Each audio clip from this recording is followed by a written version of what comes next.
Nige, back in action on Saturday. Very unusual to have what will be a 28-day break between games in the middle of the season. How have you found it?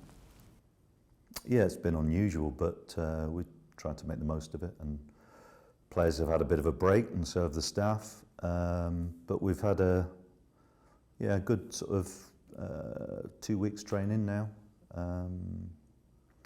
So yeah, hopefully the players come back into the season refreshed mentally and physically, and we need to get back to winning ways. And how have you found them coming back in this week? They had a week or so off, and then their programs, and then back in. Yeah, that's right. Yeah, so a lot of them took the opportunity to have a break and go away with the families, which is like I say, unusual during the season. But I think for the players, they were very thankful for that break. We got Antoine back in today after his ventures in the World Cup, which would be, I'm sure he's enjoyed. But no, I mean, look, it's back to business. We've just got to make sure that we get our performances going again. I mean, the performance that we had before we finished against Watford was really encouraging. Unfortunately, we weren't able to win the game, but it was a really positive performance. And what we have to do now is use that as a template moving forward. Those are the levels that we expect now off the players week in, week out. 25 games to go. What kind of improvements? What improvements do you need to make to start climbing that table? Look, providing we get that type of a energetic and committed performance, wins will come. It's been really the start to our season, or the half of the season that we've had so far has been a bit of a mixed bag. We started off pretty well, and then we've had an indifferent run. But what it's illustrated is that we do rely heavily on a few of our players to drive the performance levels, and so it's important that we improve generally, and don't, I mean, yeah, we do rely on a few players, but it's really important that when players get opportunities, that they do everything that they can to take them themselves. So, we know that we've got goals in us, but we've got to be harder to beat as well. I heard Matty James in the week talk about being ruthless at both ends of the pitch. Is that it's a strange word to use, perhaps with defending as well, but is that a reasonable summary of where we need to get better? Absolutely.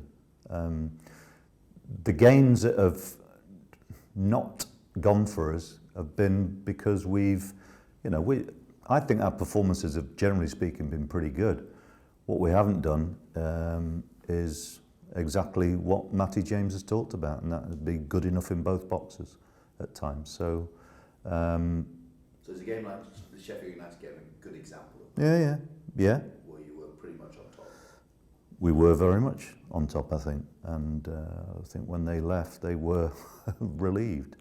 But look, as a manager, I have to look at it in a way to say, well, those types of performances are very encouraging, because if we get the performance levels right often enough, I think the results will come for us. But the early part of the season, I mean, games like Norwich away, where we score 2 goals and still come away with nothing. I mean, those are the sorts of days that we need to be more difficult to break down, let's put it like that. And I think that's where an illustration of being good in both boxes is what it's all about. So, but it is a collective thing, it's not just individuals making errors. It's about being more determined to keep the ball out of our own net, and be determined to make things happen in our opponent's box. So pretty straightforward stuff, really. Let's look forward to Saturday. Rotherham, new manager in October, who's bedded in, and they've had some pretty good results. What kind of challenge will Saturday? Yeah, they'll be energetic. They're a side which will chase everything down. They've had a good first half to the season in terms of a return to the Championship.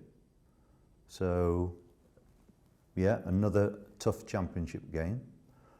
But the encouraging thing for us is that the players have come back in good physical shape, and they seem really upbeat too. And I think that's going to be important for the second half of the season.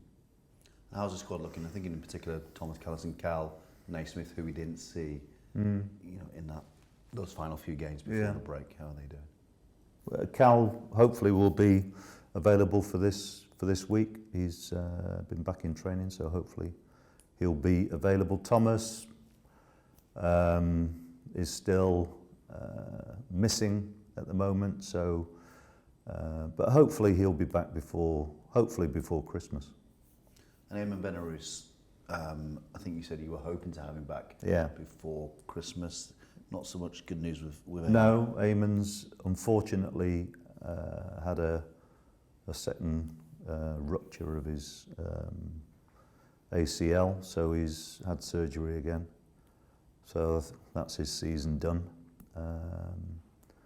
It's really important now that we take good care of him. He's, for that to reoccur is just unfortunate, but it would have happened at some point. So because he looked as if he was doing well. He'd gone through all the right procedures and protocols. Yeah, but it just re-ruptured on a straight line running. So I mean, it's just an unfortunate event. It's been he's had surgery again, and hopefully this time he'll be okay. I'm sure everyone will wish him well. Other young players, well, the first team have been off, the under-21s. Yeah. Played a few games, 4-0 against Newcastle, 5-2 against Crystal Palace the other day. To see players, and from one end of the pitch to the other, like Stefan Batchik and Eamon Benarous, Sam Bell, performing well, that must be quite encouraging. It's very encouraging for us, but as I've said before, because of our situation, we need to produce our own players. It certainly helps, and I think what's really good for the football club now is that there are opportunities for youngsters coming through. I mean, they've got to be good enough. That's the bottom line. But when you spend time in our academy, you can see that there's a lot of hard work going on, and we are producing really promising players. And I think for the youngsters as well, they recognise that actually because of how the club's run now, there are more opportunities, and I think that's great. So Brian and his staff are doing a really good job. Obviously, Brian's had a change of role as well, which I think really does enhance how we work at the football club now throughout. So yeah, positive times. We've just got to try and make sure that the momentum that's occurring in the more developmental side of the club is more apparent now with first team results, because that really pushes on in a very positive direction.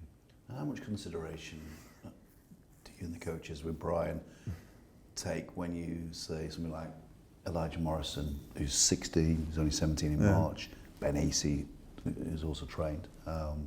What kind of conversations? Because it is you have to think carefully about exposing these young players to the first team environment. It's different with each player, in all honesty. But I don't think I can't really generalise, but Yeah, it's important that we discuss players on lots of different levels, whether that be their physical maturation or whether they're, you know, whether it's just whether they're good enough or some of the social aspects of where they are in their lives, so to speak. But the bottom line is, if they're good enough, then I don't see any reason why we can't expose them to the first team environment. So somebody like Elijah is a good example of that. 16-year-old, but he's been able to deal with training with the first team, been in a couple of squads, match day squads. So, you know, it's important that we understand the needs of the player. Clearly, when they are still classed as a child, there are sort of welfare issues that we have to be very aware of course. But really, it's very much about whether they are capable as players, and if they are, I've got no problem with them being involved with the first team. Thank you for joining us. Cheers.